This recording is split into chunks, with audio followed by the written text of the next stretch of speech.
আবার চলে এসেছি তোমাদের কাছে। আজকে আমি বানাচ্ছি চাপিলা মাছের রেসিপি। চাপিলা মাছের রেসিপি বানানোর জন্য নিয়ে নিচ্ছি চাপিলা মাছ, কেটে বেছে ভালো করে ধুয়ে নিয়েছি। মাছে দিয়ে দিচ্ছি পরিমাণ মতন হলুদ গুঁড়ো, দিয়ে দিচ্ছি স্বাদ মতো নুন। মাছে খুব ভালো করে নুন হলুদ মেখে নিচ্ছি।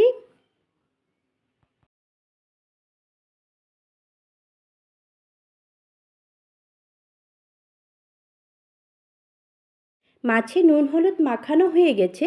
কড়াইতে দিয়ে দিচ্ছি সরিষার তেল। তেল গরম হয়ে গেছে, ফোড়নে দিয়ে দিচ্ছি কালো জিরে।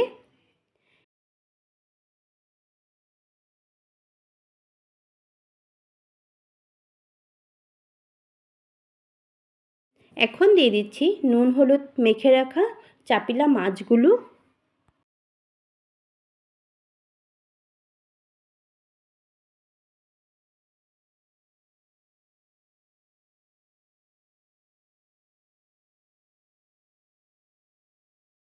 চাপিলা মাছগুলো কালিজিরার সাথে সামান্য একটু ভেজে নিচ্ছি।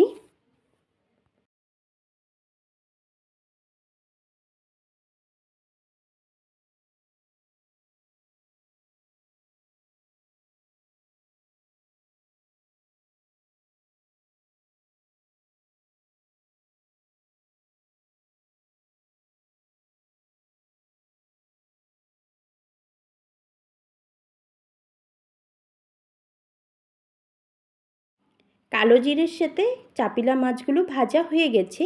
এখন দিয়ে দিচ্ছি বেটে রাখা সরিষা।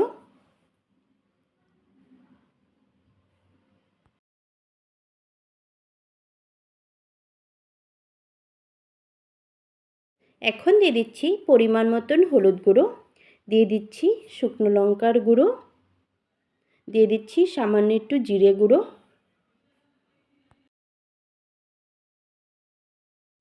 এখন ঝোলের সাথে মাছ কিছুক্ষণ ফুটিয়ে নিব।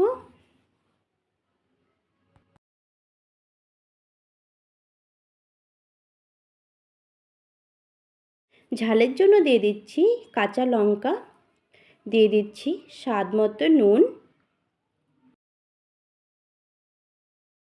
চাপিলা মাছের রেসিপি হয়ে গেছে, এখন নামিয়ে নিচ্ছি। ঝটপট করে এই চাপিলা মাছের রেসিপি আপনাদের কেমন লেগেছে অবশ্যই আমাকে কমেন্টে কিন্তু জানাতে ভুলবেন না। আপনাদের যদি আমার এই রেসিপি ভালো লেগেছে লাইক, কমেন্ট, সাবস্ক্রাইব করে দিও।